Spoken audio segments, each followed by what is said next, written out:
We have Grandmaster Anish Giri on the board. He takes on Jorden van Foreest in the third round of the Tata Steel Masters 2025.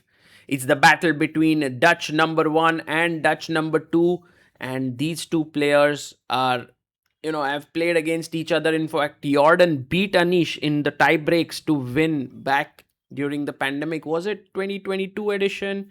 Recently at the tournament here in Chennai Grandmasters, Anish did beat Jordan. So they have had their back and forths. Anish clearly the stronger of the two players.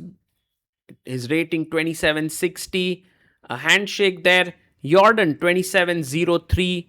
And he opens the game with pawn to e4. Anish Giri responds back with the Sicilian, knight to f3 and d6. Will Anish play his favorite Najdorf? And Jordan says, Anish, go for it. I'm actually challenging you to open Sicilian. Wow. Pawn takes pawn, knight takes. And Anish Giri, he's not someone who backs down from a fight. He goes knight to f6.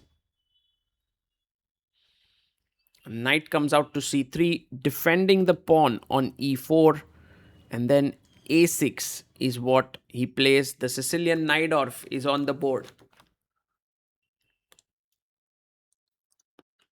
Jordan goes for bishop e3, a line that was so popular back in the day for players like Kasparov, Anand. They used to play this so much.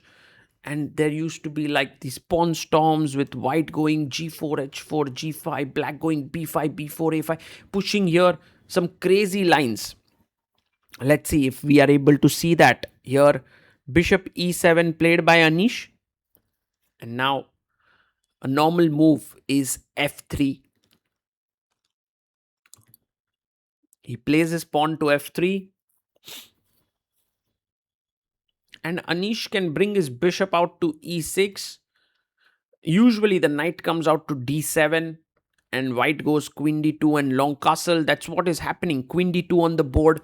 And now two approaches. One is you can continue normally, or the one that Anish chooses where you try to limit white's expansion on the king side. Now this does weaken the king. No denying that. And Jordan takes no time in trying to long castle and will then think about going all out on the other side of the board. Anish brings his knight to d7.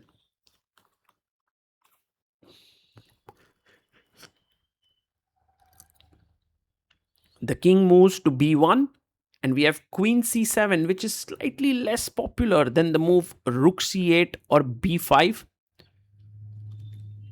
And a3 played by Jordan. And Jordan is going for a very, very interesting plan. Now notice what he wants to do. He wants to go knight c1 to a2 to b4 to d5. Look at this, knight c1. And that's such a interesting plan that Jordan has come up with. Because you want this knight, which is not doing much here, to go to better position, which is the d5 square. But to bring it to d5 is not easy. So the fact that Jordan has found this interesting maneuver is amazing. He goes for it. Knight 1 a2. Now notice if you play a5 to stop that idea, you weaken the b5 square. So my knight simply jumps in there. So not so simple to stop his idea. Anish goes b5. And I think it's time now to jump in. Knight to b4. And Jordan plays it. Knight to b4. Can you go a5, kicking the knight away? He goes queen to b7 first, coming out from the d5 attack to the queen. But now knight d5 played. And we have knight takes d5. Well, Jordan can take with the knight, but even stronger, taking with the pawn, attacking the bishop. The bishop goes to f5, but can we not sink in our knight to c6 square? The problem is there's knight b8, which is a nice move. So he goes rook g1 and now knight to b8, controlling the square here, threatening a5.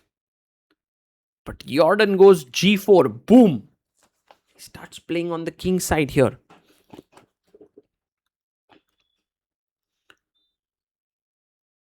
And Anish takes, h takes g4.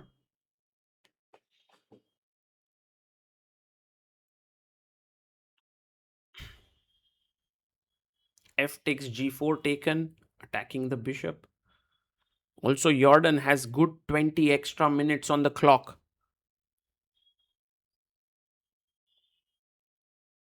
Look at that focus by Anish Giri. He knows that while things have stabilized on the queen side and he is ready to push with a5, white is getting his own play with h4, h4, h5.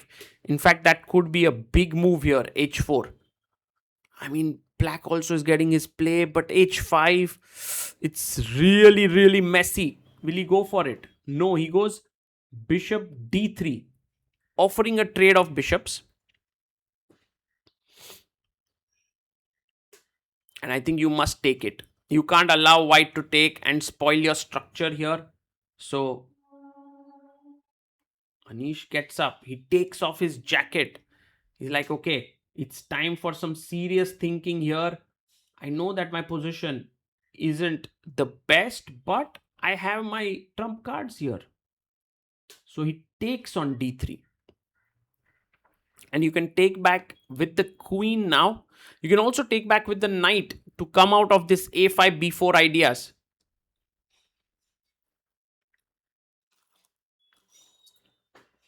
Jordan takes with the queen and a5 played here, kicking the knight away. The knight goes back to a2. And now it's time for b4. The pawn moves forward and you can simply go a4. Queen comes to a6. I'm not sure if you want to be trading queens here, but Anish feels that, his position is good enough to go into the endgame. However, notice there's a small weakness here. That's the a5 pawn. And look at that move, knight c1, in order to go knight to b3. It's an amazing move. I guess knight b8 with the idea of coming here is good. He goes bishop d8 first. And the knight goes to b3. Keeping an eye on the a5 pawn. I think Anish is going knight b8, knight d7, which makes a lot of sense. He's playing this well. He has 33 minutes. Jordan has 1 hour 16 minutes on the clock.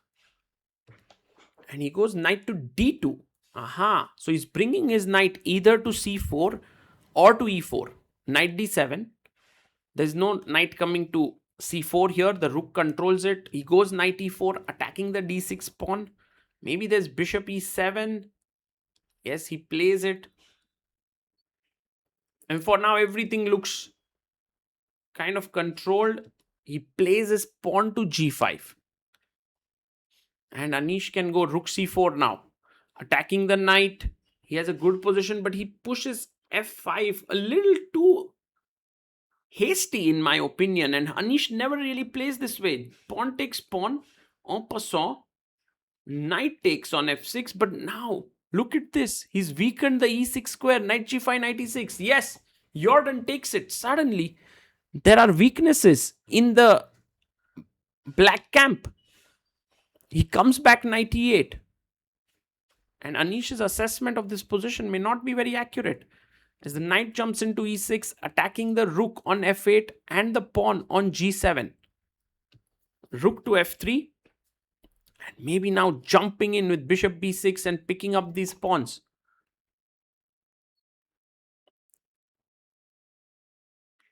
Yes, he goes bishop to b6. A nice move. And rook goes to a8.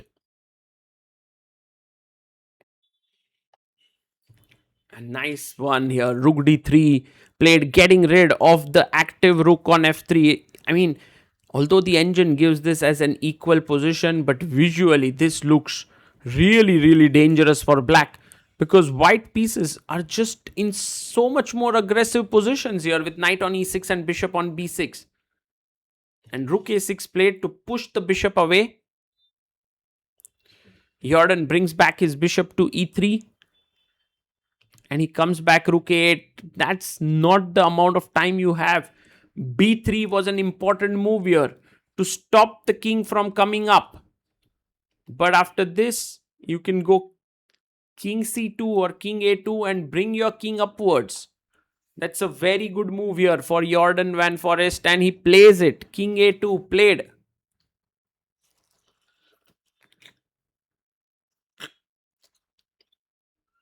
Anish Giri definitely has things to now worry about.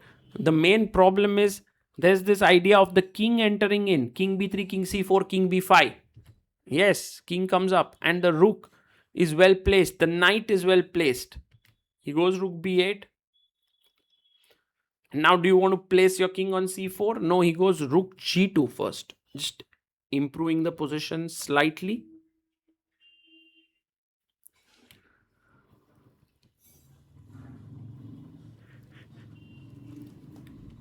And bishop comes out to f6.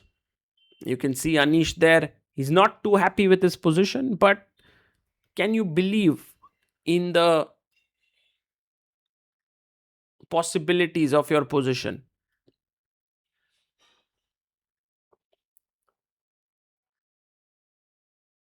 He goes with his rook to f2. And Anish comes back. And we have king g6.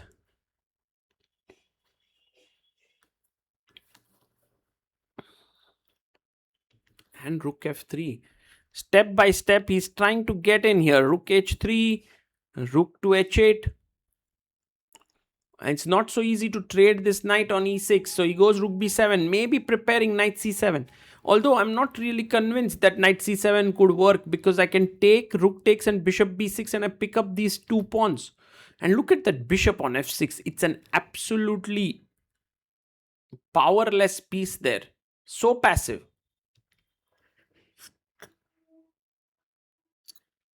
The bishop comes back to e7. Maybe the idea is knight f6 to attack the d5 pawn.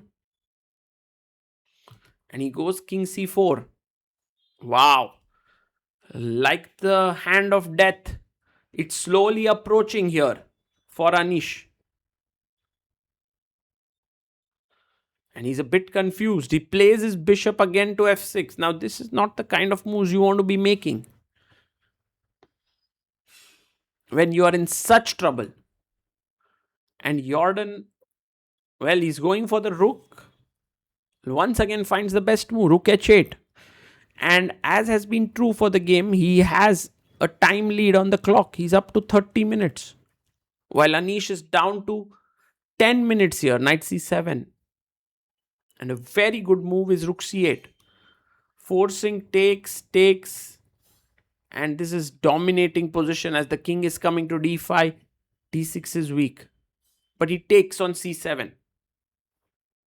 Rook c7. And you mustn't go king b5 because of b3, rook c2. There's too much of counterplay. So you have to go back. He plays it. And now what Jordan essentially is saying is that I have rook a8, I have bishop b6. You're going to lose all your pawns. So I'm happy with this position. Well, Anish understands the dire situation and gives back a pawn. He's like, take this pawn, Jordan.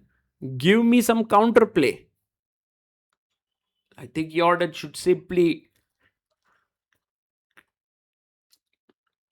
chop it off. He takes here. You can see Erwin Lamy in the background is stunned because he's good friends with both these players. Rook e7. And now the bishop goes to b6. So while Anish is going to get some counterplay by taking on e4, then taking here, attacking the b2 pawn. The problem is I'm going to win both a5 and b4 pawns and then just simply roll my a pawn down the board.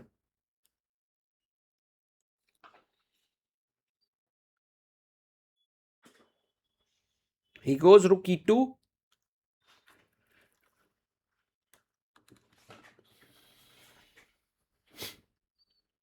And bishop takes b4. Rook takes the pawn. Materially, white is only a pawn up. But look at this a pawn. It's such a monstrous pawn. It's such a powerful pawn. And Anish plays bishop e5. Now you can save the pawn with h3. But he knows that he can actually go rook pawn to a5. The rook pawn to a5.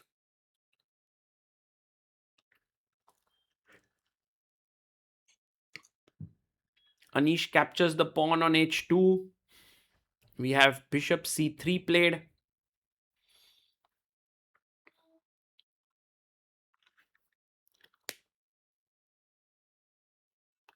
Attacking the rook. The rook goes to a2. And next, I think the king will move in. Oh, he goes king b3 even. He's like, you have no squares on the a file. So move away and let my pawn proceed forward. a6 is coming up. Jorden van Foreest is very, very close to beating Anish Giri, and that too in a game which has been so smooth. a6 played. The only move for Anish is bishop g1 to stop the pawn, I believe.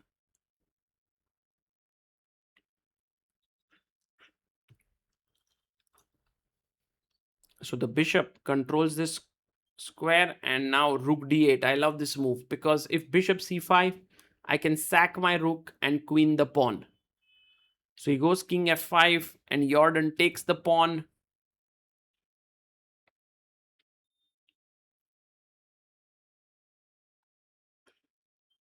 He goes king e4. But this is winning in so many different ways here. King to c4, defending the d5 pawn, also planning a check. g5. Anish starts pushing his own pawn down the board.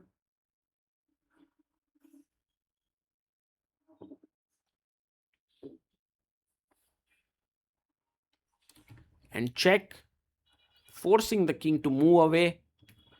And actually, now you can even start pushing your d pawn. And that's what he does. It's very difficult to stop both the pawns now. So you don't need to focus on just one pawn, but it's very good to push your other pawn. Check. The king comes up to d5. He brings his bishop back to a7. And now can we push the d pawn? He does push it. And maybe Anish has the one final trick, which is rook d1 check if you make a queen. But just rook e1 and the pawn is queening. You can't stop it. If bishop here, it'll get overloaded with the a pawn running. And he resigns there. Anish Giri loses to Jorden van Foreest. And after the game, they start to analyze here. And I think a huge, huge win for Jorden. It was not just about winning the game, but also the way in which he won. I think it was very, very beautiful. And full credit to him for taking on Anish's Najdorf, coming up with this new idea with knight king b1, knight c1, a3, knight a2, knight b4 going into the center. Jorden van Foreest shows that when he is in good form, when he is not blundering, he can be one of the best in the world, beating the best players in the world. The tournament hasn't begun well for Anish with 2 losses and 1 draw, but I'm pretty sure he'll make a comeback.